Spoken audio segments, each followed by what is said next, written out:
இந்த பதிவை பார்க்கக்கூடிய அனைத்து நல்ல உள்ளங்களுக்கும் இந்த பதிவானது நல்ல பலனை கொடுக்கக்கூடியதாக இருக்குங்க. ஏன்னா பலன் சரியான அமைப்பில் இருந்தால்தான் உங்கள் வாழ்க்கை மாற்றம் ஏற்படும்ன்ற எண்ணத்தோடு தான் இந்த பதிவை நீங்கள் பார்த்துக்கிட்டு இருக்கீங்க. அப்படிப்பட்ட உங்களுக்கு இந்த பதிவானது பல மாற்றங்களை ஏற்படுத்தி கொடுக்கக்கூடியதாகும். இறைவன் அருளால் அனைத்து வளங்களும் உங்களுக்கு கிடைக்கணும்னு இறைவனை வேண்டிக்கிட்டு இந்த பலனை நான் உங்களுக்கு சொல்கிறேங்க. ஏன்னா சில நேரங்களில் உங்களுக்கு தேவையில்லாத உடல் பிரச்சனை, வீண் விரயம், மன சங்கடம் எல்லாத்தையும் அனுபவிச்சுட்டு வரும் பொழுது சனி பகவானின் தாக்கம் ஆதிக்கம் அதிகமாக இருக்கும் பொழுது நீங்கள் ரொம்ப வருத்தப்பட்டிருக்கலாம். காலத்தை எப்படி நம்ம கொண்டுட்டு போகிறோன்னு தெரியல, எல்லாமே முடிஞ்சிட்டதை போல கூட சில கும்பராசிக்காரர்கள் நினைப்பீங்க. வாழ்க்கையே முடிஞ்சிட்டா போல உங்களுக்கு தோற்றம் இருந்திருக்கும். அப்படியெல்லாம் எதுவுமே கிடையாதுங்க. இன்னைக்கு ஒரு பிரச்சனைனா அது முடிவுக்கு வரும்னு நினைங்க. ஒரு பிரச்சனை ஒரு நாள் முடிவுக்கு வந்துடும் அப்படிங்கிற எண்ணம் வரணும். நாமளே எல்லாத்தையும் முடிஞ்சிருச்சு, நம்ம வாழ்க்கையே முடிஞ்சிருச்சுன்னு நினைக்கிறது நம்மளை பலகீனப்படுத்தக்கூடிய காலங்களாக மாறிடும். கும்பராசிக்கு எப்படின்னு பார்த்தீங்கன்னா, அவங்க எல்லோருக்கும் உதவும் தன்மை உடையவர்கள். எல்லாரையும் அரவணைச்சு போகணும் அப்படிங்கிறது கும்பத்திற்கு ஒரு உரிய அமைப்பு தாங்க. எப்போயுமே அவங்க நல்ல எண்ணங்களும் நல்ல சிந்தனைகளும் உடையவர்கள் யாருன்னு பார்த்தா கும்பராசி. அவங்களுக்கு இயல்பே அதுதான். சனி பகவான் அவங்க ராசிநாதன்றதுனால எல்லாத்துலேயும் சரிசமமாக தராசு போல் கரெக்டாக நிற்பாங்க. யார் தப்பு பண்ணாலும் அது நீ பண்ணது தப்பு தான்றதை உறுதியாக சொல்லக்கூடியவர்கள். எந்த இடத்துலையும் நியாயத்தை விட்டு கொடுக்கவே மாட்டாங்க. இப்படிப்பட்ட கும்பராசி பூரண கும்பத்தை போல் வாழ்க்கை இருக்கணும்னு எதிர்பார்த்து இன்னைய வரைக்கும் போராடிக்கிட்டு இருக்கீங்க. என் வாழ்க்கை முழுமை பெற்றணும், நான் நல்லா வாழணும், அந்தஸ்தாக வாழணும், கௌரவமாக இருக்கணுங்கிறதெல்லாம் ரொம்ப தெளிவுடையவர்கள். பிளான்லாம் போட்டிருப்பாங்க. சிறிய வயது கும்பராசியாக இருந்தால் அவங்க வாழ்க்கையை எப்படியெல்லாம் வாழணும்னு பிளான்லாம் போட்டிருப்பீங்க. அது நடக்காமல் இன்னைய வரைக்கும் நீங்கள் தவிச்சுக்கிட்டு இருக்கீங்க. ஏன்னா உங்களுக்கே ஒரு கவலை வந்திருக்கும், நாம் நினச்ச வாழ்க்கையை வாழ முடியலையே, நமக்கான வாழ்க்கையை நம்ம வாழணுன்ற எண்ணத்தோடு நீங்கள் இது நாள் வரைக்கும் கும்பராசி போராடிக்கிட்டு தான் இருக்கீங்க. ஆனால் இப்போ காலகட்டம் எப்படி உங்களுக்கு மாற்றத்தை ஏற்படுத்தி கொடுக்குது அப்படின்னு பார்க்கும்பொழுது கிரக நிலையானது ஒரு அமைப்பை ஏற்படுத்தி தாங்க கொடுத்துருக்கு. அதில் என்ன மாதிரியான பலன்கள் நமக்கு கிடைக்குதுன்னு பார்க்கணும். அதே போல் ஒரு சிலர் சொல்கிறாங்க, நாங்கள் எல்லாத்தையும் பார்த்துட்டோங்க, எல்லா இடத்துக்கும் நாங்கள் போயிருக்கோம், கோவில்களுக்கெல்லாம் போயிருக்கோம், நிறைய பரிகாரம் பண்ணிட்டோம், ஆனால் எங்களுக்கு எதுவுமே சாத்தியமாக இல்லை, எது செய்தாலும் எங்களுக்கு சரியான அமைப்பு இல்லாமல் இருக்குங்க அப்படின்னு நீங்கள் வருத்தப்படுவீங்க. அப்படிப்பட்டவர்கள் உங்கள் சுய ஜாதகத்தை பார்க்கும்பொழுது ஏதோ ஒரு சின்ன மிஸ்டேக் இருக்கும். அதை மட்டும் நம்ம சரி பண்ணிட்டா எல்லாமே சரியாயிடுச்சு. ஏன்னா நமக்கு அது தெரியாது.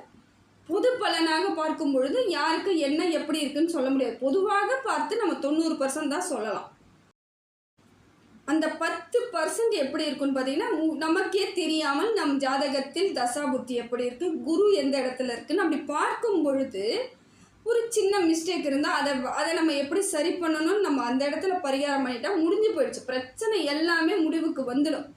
அதனால் இப்போ என்ன பண்ணுங்கள், இந்த நான் சொல்லக்கூடிய பதிவை பார்க்கக்கூடியவர்களுக்கு 90% உங்களுக்கு இந்த பலன் தாங்க நடக்கும். நான் சொல்லக்கூடியது தான் நடக்கும்.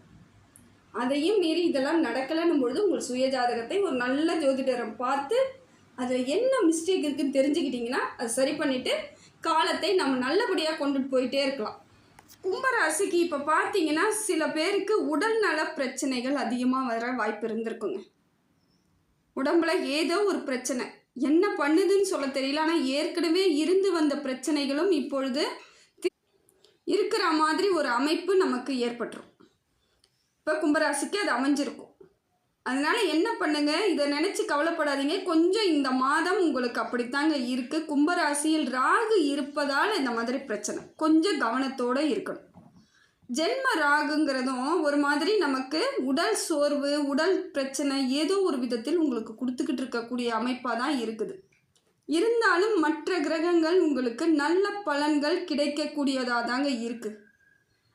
இதிலே கொஞ்சம் காலம், கொஞ்சம் ஒரு 2 நாள் 3 நாள் செல்லும் பொழுதே உங்களுக்கு இந்த பதிவை பார்த்த ஒரு 3 நாள் 4 நாளுக்கு பிறகு நல்ல ஒரு மாற்றம் கிடைக்குங்க. அந்த நேரம் கொஞ்சம் மாறும் பொழுதே உங்களுக்கு பல பிரச்சனைகள் தீர்வுக்கு வருதுன்னு அர்த்தம். கும்பராசியில் ராகு இருப்பதால் கவனமாக இருந்தாலும் கொஞ்சம் முழுசாக அந்த கவனத்தோடு இருந்தாலும் மற்ற கிரகங்கள் உங்களுக்கு சப்போர்ட் பண்ணுறதுனால இனி வரக்கூடிய காலங்கள் எல்லாமே சிறப்பான காலமாக தாங்க இருக்குது. சனி பகவான் கும்பராசியில் இருக்கிறது எப்படி இருக்காருன்னு பார்த்தீங்கன்னா பாதச்சனியாக இருக்கார். பாதச்சனியாக இருந்து வக்ர சனியாகவும் இருக்கிறதுனால கொஞ்சம் உழைப்பு அதிகமாக இருக்க மாதிரி இருக்கும். வேலை சுமை அதிகரிக்குது, வேலை பளு கொஞ்சம் இருக்கிற மாதிரி இருக்கும், வேலை அதிகமாக இருந்துக்கிட்டே இருக்கும். ஆனால் அதே அளவுக்கு உங்களுக்கு பொருளாதார ரீதியாக சிக்கல்கள் இருக்காது. பொருளாதாரம் உங்களுக்கு சிறப்பான பலனை கொடுத்துரும். இப்போ அப்படி தான் இருக்குது இந்த சூழ்நிலை. பார்த்திங்கன்னா உங்களுக்கு பாதச்சனியில் இருக்கிறதுனால எனக்கு ஏதாவது வருமா, உடம்பு சரியில்லாமல் போயிடுமான்ற ஒரு கவலை எல்லாம் இருக்கீங்க இல்லையா, அதெல்லாம் கிடையாதுங்க. ஒன்றுமே இல்லை, சனி பகவான் உங்களுக்கு நல்ல ஒரு அமைப்பில் இருக்கார். அதே போல் சூரியன், புதன், கேது இவங்களால் உங்களுக்கு நல்ல ஒரு அமைப்பு இருக்குதுங்க. ஏதாவது சின்ன சின்ன உடம்பு பிரச்சனைகள் ராகுவால் வந்தாலும் அதை பெரிய அளவுக்கு கொண்டுட்டு போகாமல் அந்த இடத்துலையே சின்னதாகவே அதை சரி பண்ணிக்கக்கூடிய அமைப்போடு மாற்றி விடுறது யாருன்னு பார்த்தீங்கன்னா கேது பகவான். உடம்புக்கு பெரிய பிரச்சனைகள் கொண்டுட்டு போகாமல் அமைதியாக உங்களை நல்ல வழிபடுத்துறது கேது பகவான் நல்ல வழிபடுத்துகிறாரு. எதிரிகள் உங்களை நாடாத அளவுக்கு பார்த்துக்குவார். தொழில் போட்டியாக இருந்தாலும் சரி, பொறாமை பிடித்து உங்களோட வளர்ச்சியை பார்த்து பிடிக்காதவர்களாக இருந்தாலும் சரி, ஏதோ ஒரு விதத்தில் உங்களுக்கு தொல்லை கொடுக்கக்கூடியவர்களை உங்களிடம் இருந்து விலக்கி வைக்கக்கூடிய அமைப்பை கேது பகவான் வச்சுக்கிறார். ஏன்னா இப்போ உங்களை பார்த்தா கொஞ்சம் அவங்களே ஒதுங்கி போகக்கூடிய சூழ்நிலையை கேது பகவான் அமைச்சு கொடுக்கறது ஒரு நல்ல மாற்றம் தாங்க. அதே போல் புதன் பகவான் உங்களுக்கு ஒரு அமைப்பாக இருக்காருங்க. பொருளாதார ரீதியாக இருந்து வந்த தடைகள் எல்லாம் நீக்கிறார். புதன் பகவான் உங்களுக்கு தடைகளை நீக்கி நல்ல ஒரு அருள் பாலிக்கக்கூடிய அமைப்பில் இருக்கார். புத்தி உங்களுக்கு இப்போ பேதலிக்காது. எப்போ பார்த்தாலும் டென்ஷனாகவே இருந்து புத்தி ஒரே மாதிரி டென்ஷனாகவே இருக்கும். புத்தி பேதலிச்சிருக்கா மாதிரி இருக்கும். எது செஞ்சாலும் தப்பாகுதுன்னு புலம்பக்கூடியவர்களாக இது நாள் வரைக்கும் இருந்தீங்க நீங்கள். இப்போ அது கொஞ்சம் மாற்றம் ஏற்படும். டென்ஷன் குறையும். எதை செய்யலாம், எது பண்ணலாங்கிற சிந்தனைகள் ஏற்படக்கூடியதாக இருக்குது. தெளிவு கிடைச்சிடும். தெளிவு கிடைக்குதுன்னா அப்போ கொஞ்சம் ஏதோ ஒரு விதத்தில் உங்களுக்கு மாற்றம் வருதுன்னு அர்த்தம். அதே போல் கூடா நட்பாக சில பேர் கூடுவதற்கான வாய்ப்பையும் புதன் பகவான் தாங்க கொடுக்குறார். தேவையில்லாத நட்பு அவங்க மூலமாக உங்களுக்கு பண விரயம் ஆவதற்கான வாய்ப்பு இருக்குது. அது எந்த உறவு, எப்படிப்பட்ட உறவுன்னு நீங்கள் பார்க்கும் பொழுது தெரியும். அது நட்பு வட்டாரமாக இருக்கலாம், உறவுகளாக இருக்கலாம், வேலை செய்யக்கூடிய இடங்களாக இருக்கலாம். எப்படியோ ஒரு விதத்தில் உங்களுக்கு உங்களோட பொருளாதாரத்தை இழப்பு செய்யக்கூடியவர்களாக உங்களுடன் பழகக்கூடிய சூழ்நிலை ஏற்படும். சாதாரணமாக இருப்பீங்க, வாங்க போகலாம், எங்கேயா போயிட்டு வருவோன்னு கூப்பிடுவாங்க. சரி கூப்பிட்றாங்களேன்னு போனாக்கா உங்களுக்கே செலவு வச்சு கூட்டிகிட்டு வருவாங்க. ஏண்டா போகணுன்ற மாதிரி இருக்கும். அந்த மாதிரியான அமைப்பை உங்களுக்கு இப்போ புதன் பகவான் மூலம் வருதுங்க. கொஞ்சம் நீங்கள் கவனத்தோடு இருந்துக்கிட்டால் மட்டும் போதும், பெரிய பாதிப்புகள் கிடையாது. அடுத்ததாக பார்த்திங்கன்னா சூரியன் உங்களுக்கு சரியான அமைப்பில் தாங்க இருக்கார். உடல் ரீதியான பிரச்சனைகள் மற்ற கிரகத்தால் கிடைத்தாலும் இவர் கொஞ்சம் அனுசரணையாக உங்களை பார்த்துக்கக்கூடிய அமைப்பு இருக்குது. அதே போல் தந்தை வழி உறவுகள் உங்களுக்கு ஒரு அமைதியாக போயிடுவாங்க. இது நாள் வரைக்கும் சண்டை போட்டவங்களாக இருக்கலாம், சொத்து பிரச்சனையாக இருக்கலாம், அவங்களால உங்களுக்கு சங்கடங்கள் இருந்திருக்கலாம். இல்லை தாய் தந்தைக்கு உடல்நிலை பிரச்சனை இருந்தது கூட இப்போ சரியாகக்கூடிய அமைப்பை சூரிய பகவான் உங்களுக்கு கொடுக்குறாரு. இது நாள் வரைக்கும் உங்களை பற்றி தவறான தகவலை சொன்னது, இல்லை உங்களை பற்றி அசிங்கமாக பேசினது, தேவையில்லாமல் உங்களை கதையை கட்டிவிட்டது, உங்களை பற்றி புரிஞ்சிக்காமல் பேசினவங்களாம் நிறைய பேர் இருப்பாங்க. அவங்க எல்லாம் இப்போ மாறக்கூடிய அம்சத்தை சூரிய பகவான் கொடுக்குறார். உங்கள் உரிய அங்கீகாரமும் உரிய பேரும் கிடைக்கும். நீங்கள் எந்த தப்பும் பண்ணலைன்னு ஒன்று நிரூபிக்கிற மாதிரி அமையும். இல்லைன்னா உங்களுக்கான பேர் உயரக்கூடியதாக இருக்கும். இவங்க தான் அந்த வேலையை செஞ்சாங்க, இவங்களால மட்டும்தான் முடியுன்ற சூழ்நிலையையும் சூரிய பகவான் கொடுக்குறார். கோர்ட்டு கேஸுன்னு செல்லக்கூடியவர்களாக இருந்தீங்கன்னா, ஏற்கனவே போயிட்டீங்க, பிரச்சனை ஆகிடுது, ஏதோ ஒரு விதத்தில் நம்ம கோர்ட்டு கேஸுன்னு போயிட்டுருக்கிறவங்களுக்கு இப்போ சாதகமான பலனை சூரிய பகவான் கொடுக்குறார். உங்களுக்கு உற்ற துணையாக பக்கபலமாக சூரிய பகவான் இருப்பது ஒரு சிறப்புங்க. ஏன்னா ராசிநாதன் சனி பகவானாக இருந்தாலும் உங்களுக்கு தலைவன் பார்க்கும் பொழுது சூரியன் தான், நவகிரகங்களின் தலைவன். அவரும் கொஞ்சம் சப்போர்ட் பண்ணிட்டாங்கன்னு வச்சுக்கோங்களேன், நமக்கு பல சங்கடங்கள் தீர்ந்துருச்சுன்னு அர்த்தங்க.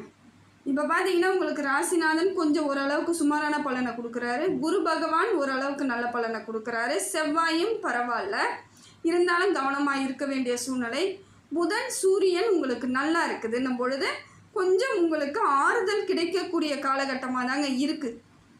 இது நாள் வரைக்கும் கடந்து வந்த பாதைகளில் கவலையாக இருந்தாலும் ஓரளவுக்கு ஒரு மன திருப்தியோ மன ஆறுதலோ கிடைக்கக்கூடிய சூழ்நிலையை மற்ற கிரகங்கள் உங்களுக்கு கொடுக்குது. என்ன ஜென்மத்திலேயே ராகு பகவான் இருப்பது தான் கொஞ்சம் உங்களுக்கு உடல் பிரச்சனை, மன சங்கடங்கள், பணம் தடைப்படுறது, இதை மாதிரியான அமைப்பு இருக்குது. அதுக்கு ஒன்றும் இல்லைங்க, ஆஞ்சநேயர் வழிபாடே செய்யலாம். கோவிலுக்கு போய் தான் நான் பண்ணணுமாங்க, எனக்கே உடம்பெல்லாம் முடியலைங்க அப்படின்றவங்க வீட்டில் இருந்தே அவர் பேரை சொல்லுங்கள், உங்களுக்கு முழு பலன் கிடைக்கும். கோயிலுக்கு போய்த்தான் நான் சாமி கும்பிடணுன்றதெல்லாம் கிடையாது. நின்ன இடத்துல அது எந்த இடமாக இருந்தாலும் அந்த இடத்தில் இருந்து இறைவன் பெயரை நாமாவை சொல்லும் பொழுது நாம் அந்த இடத்தில் அவரை அனுசரிக்கிறோன்னு அர்த்தம், அனுகிரகம் பண்ணுறோன்னு அர்த்தம். அவர் நமக்கான பலனை கொடுக்க வந்துருவாங்கன்னு அர்த்தம். அதனால் நீங்கள் எந்த இடத்திலாக இருந்தாலும் ஹனுமனை நினைத்துட்டு நீங்கள் வேலையை தொடங்குங்க, பிரச்சனைகள் தீந்துடும், பெரிய பிரச்சனைகள் உங்களுக்கு கிடையாது. அதே போல் குரு பகவான் உங்களுக்கு சுகஸ்தானத்தில் இருப்பதனால் ஓரளவுக்கு உங்களுக்கு சுப பலன்கள் கிடைக்கக்கூடியதாக இருக்குது. சுப காரியங்கள் ஏதோ ஒரு விதத்தில் நடக்குங்க. ஒன்றும் உங்களுக்கு திருமணமாகலாம், இல்லை உங்கள் பிள்ளைகளுக்கு திருமணமாகலாம், இல்லை வீடு கட்டுறது, வீட்டுக்கு கிரகப்பிரவேசம் பண்ணுறது, குழந்தைங்களோட வீட்டுக்கு கிரகப்பிரவேசம் பண்ணுறது, அதை மாதிரியான அமைப்பு. நிறைய பேர் என்ன பண்ணுவாங்க, பெண் பிள்ளைகளுக்கு வளைகாப்பு பண்ணுவாங்க. அந்த மாதிரியான அமைப்பும் இப்போ இருக்குது. கும்பராசிக்காரர்களுடைய பெண் குழந்தைகளுக்கு வளைகாப்பு பண்ணக்கூடிய சூழ்நிலை கரெக்டாக இருக்கும் பாருங்கள். அந்த டைம் உங்களுக்கு வரும், அந்த நேரம் வரும்பொழுது தாங்க எல்லாமே அமையிறது. அதனால் இப்போ குரு பலன் உங்களுக்கு இந்த மாதிரியான ஒரு வாழ்க்கை மாற்றத்தை ஏற்படுத்தி கொடுக்குது. அதே போல் தொழிலில் முன்னேற்றம் ஏற்படும். தொழிலில் இது நாள் வரையில் இருந்து வந்த சிக்கல்கள் கூட எளிமையாக சரியாயிடும். அந்த அளவுக்கு பெரிய பிரச்சனைகள் இருக்காது. நீங்களே நினைப்பீங்க, எனக்கு தொழிலே போயிடுமோ, என்னால் தொழிலை முழுசாக செய்ய முடியாதோன்னு இது நாள் வரைக்கும் பயந்தவங்க கூட அவங்களுக்கு சரியான தொழில் அமைப்பு ஏற்பட்டுடும். கவலைப்பட வேண்டிய இடத்துல உங்களுக்கு நிச்சயமாக குரு பகவான் விடலை. ஆனால் என்னதான் பலன்கள் உங்களுக்கு முழுமையாக நல்ல பலனாக இருந்தாலும் ஒன்றை மட்டும் நம்ம கவனத்தில் வச்சுக்கணுங்க. அது என்னன்னு பார்க்கும் பொழுது, நாம் பாதச்சனியில் இருக்கோம், சனி பகவான் தாக்கம் எப்படி இருக்கும், அது மாதிரியான அமைப்பு எப்படி இருக்கும்னு தெரியாததுனால கொஞ்சம் கவனத்தோடு இருக்கணும். அதே போல் எது செய்தாலும் அது சரியா தவறா நமக்கானதான் பார்த்து செய்யுங்க. எடுத்தங்கவுத்தன் எந்த முடிவும் எடுக்காதீங்க. வேகமாக செயல்படாமல் நிதானமாக நிதானமாக செய்யுங்க. உடல் ஆரோக்கியத்தில் ரொம்ப ரொம்ப கவனம் தேவை. உடல் ஆரோக்கியம் தானே பார்த்துக்கலாம், ஏற்கனவே உடம்பு சரியில்லாமல் தாங்க இருக்கேன், என்னங்க திருப்பி உடம்பு சரியில்லாமல் போயிட்டு போகுதுங்க அப்படின்ற எண்ணம்லாம் வரக்கூடாது. ஏன்னா இந்த காலமும் அப்படி தான் இருக்குது. ஆனால் வரக்கூடிய காலங்கள் உங்களுக்கு நல்ல பலனாக இருக்கிறதுனால இந்த காலத்தையும் கொஞ்சம் அனுசரித்து போயிடுங்க. ஒன்றும் பெரிய பாதிப்புகள் வராது. உடல் பிரச்சனை இருந்தாலும் அது தீரக்கூடிய அமைப்பில் இருக்குது. வண்டி வாகனத்தில் செல்லும் பொழுது கவனம் தேவை. அதே போல் யாருடைய விஷயத்துலேயும் தலையீடு இருக்கக்கூடாது. உங்களோட விஷயத்துலேயும் மற்றவங்கள தலையீடு வச்சுக்காதீங்க, விடவே விடாதீங்க. நான் பார்த்துக்கிறேன் என் வேலையன்னு தெளிவாக முடிவு பண்ணுங்கள். யாரும் உங்களுக்கு ஒரு நல்லது சொல்லக்கூடிய இடத்துல கிடையாது. நிதர்சனமான உண்மை இது. இந்த காலகட்டம் அப்படித்தான் இருக்குது. யாராலும் உங்களுக்கு ஒரு பிரயோஜனம் கிடையாது. ஒரு நல்ல ஒரு செயலுக்கு யாருடைய உதவியும் உங்களுக்கு கிடைக்காதுன்ற மாதிரி தான் இருக்குது கட்டம். பண விஷயத்தில் கவனம், கொடுக்கல் வாங்கல் விஷயத்தில் மிக மிக கவனம். அதே போல் வாக்குறுதிகளை எங்கேயும் கொடுக்காதீங்க. ஜாமீன் கையெழுத்து இந்த சூழ்நிலைக்கு ஒத்து வரவே வராது. யாருக்காவது பணம் வாங்கி கொடுக்குறேன், இல்லை ஏதாவது ஹெல்ப் பண்ணுறேன்னு நீங்கள் ஏதாவது செய்யும் பொழுது நீங்கள் மாட்டிக்கொள்ளும் சூழ்நிலையை அவங்க அமைச்சு விட்டுட்டு போயிடுவாங்க. அதனால் முடிந்த வரையிலும் கவனத்தோடு இருக்கிறது நல்லது. மனசை கொஞ்சம் ரிலாக்ஸாக வச்சுக்கோங்க. எதை கண்டும் அஞ்சாதவர்கள் தான் நீங்கள். ஏன்னா ராசிநாதன் சனி பகவான் துணிச்சலாக இருக்கக்கூடியவர். அதே போல் உங்களுக்கு அந்த துணிச்சல் இருக்கும். இருந்தாலும் திருப்பி பிரச்சனை, திருப்பி உடம்பு சரியில்லாமல் போகிறது, உடல் பாதிப்புக்கெல்லாம் வந்ததுனால கொஞ்சம் மனக்குழப்பத்தில் இருப்பீங்க. இருந்தாலும் தெளிவுக்கு வந்துருங்க. உங்களுடைய வாழ்க்கையை உங்களால் மட்டும்தான் வாழ முடியுங்கிற நம்பிக்கையோடு வாழ ஆரம்பிச்சிங்கன்னா இது எல்லா பிரச்சனையும் தூக்கி போட்டு போய்கிட்டே இருப்பீங்க. ஏன்னா பிரச்சனைகளை இப்போ தான் நீங்கள் பார்க்குறீங்களான்னா கிடையாது. கும்பராசியை பொறுத்த மட்டும் எப்போ பார்த்தாலுமே இவங்களுக்கு ஏதோ ஒரு சங்கடங்கள் இருந்துக்கிட்டு வந்துச்சு. அதையும் இவங்க வென்றுட்டு தான் வந்திருக்காங்க. எல்லா இடத்துலையும் பிரச்சனையை ஃபேஸ் பண்ணிவிட்டு ஜெயிச்சுட்டு தான் வந்திருக்கீங்க நிறைய இடத்துல. இப்படி இருக்கும்பொழுது இந்த காலகட்டம் உங்களுக்கு கனிவானதாக மாற்றிக்கிறது உங்கள் கையில் தாங்க இருக்குது.